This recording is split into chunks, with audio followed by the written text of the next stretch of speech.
Scissors.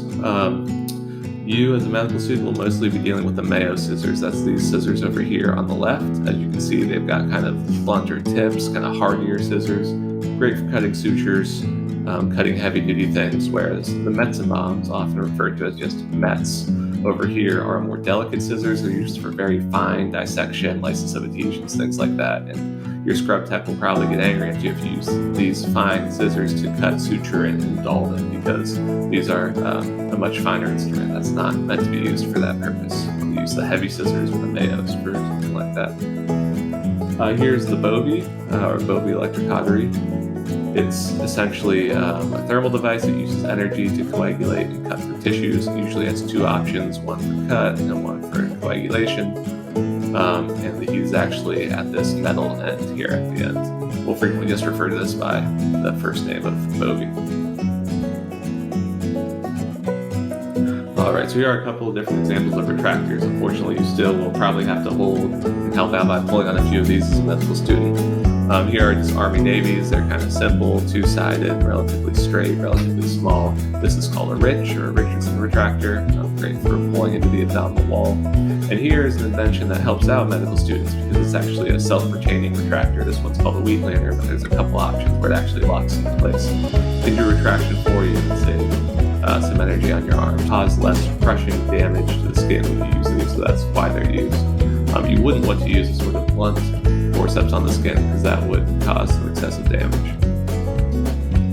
Alright, next, so for that contrast, I chose this first because it's usually one of the first instruments you'll actually get to use as a medical student, because we'll use it to help close the skin. It's a pretty small forceps, and the key feature here are these teeth that it has on the end. So these teeth let you actually grab the skin with less force, and you cause less crushing damage to the skin when you use these, so that's why they're used.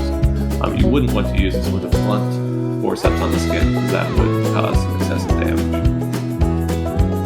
Alright, next, so for that contrast, we have the baking forceps here. This forceps, you can see, does not have that big tooth on the end the way the acids do, so it's more of a blunt forceps. You do not want to use this on the skin. It's excellent for use to slap in the abdomen to manipulate bowel and blood vessels and things like that. But once again, the big thing for you to remember is don't grab the skin with this.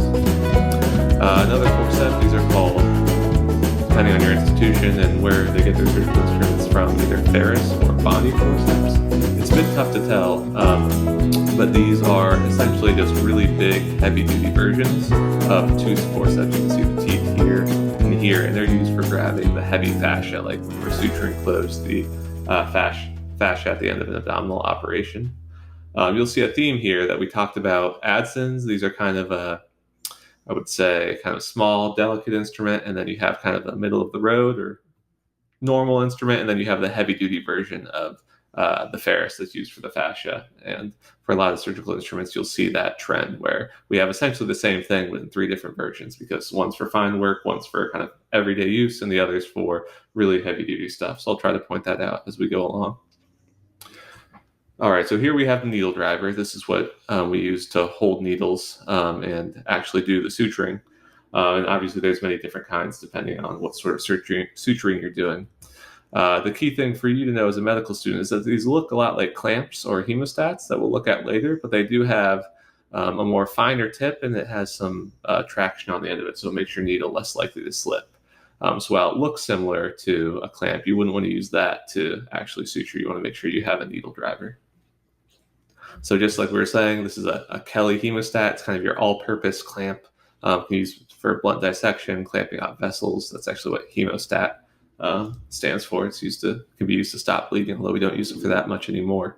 But it looks kind of like a needle driver. It's just, once again, doesn't have those that coarse kind of friction in the jaws. Here we have a penetrating towel clamp. It looks like this kind of diabolic device with these really sharp pincher-looking things at the end. Honestly, these are usually used to hold towels in place after we're draping, and you'll often be helping take these off the towels at the end of the case. So this is a Coker clamp. So this is the big heavy-duty version of our clamps.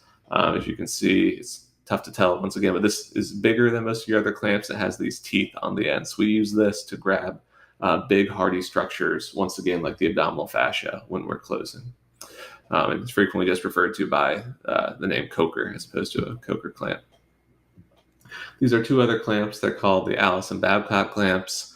The Alice, as you can tell, kind of looks a little bit sharper and more intimidating than this gentle edge of the Babcock. The Babcock's frequently used for things like grabbing onto bow, and Alice's can be used to grab onto really the bow too, or pretty much anything else that you need to grasp. And now mosquitoes. These are the light, small, delicate versions of clamps. So once again, you can't really toughen this picture, but this is very small and fine. Can be used for small vessel dissection or for just using as a quote-unquote snap or something that you snap on the end of a suture to help you keep track of it and keep things organized.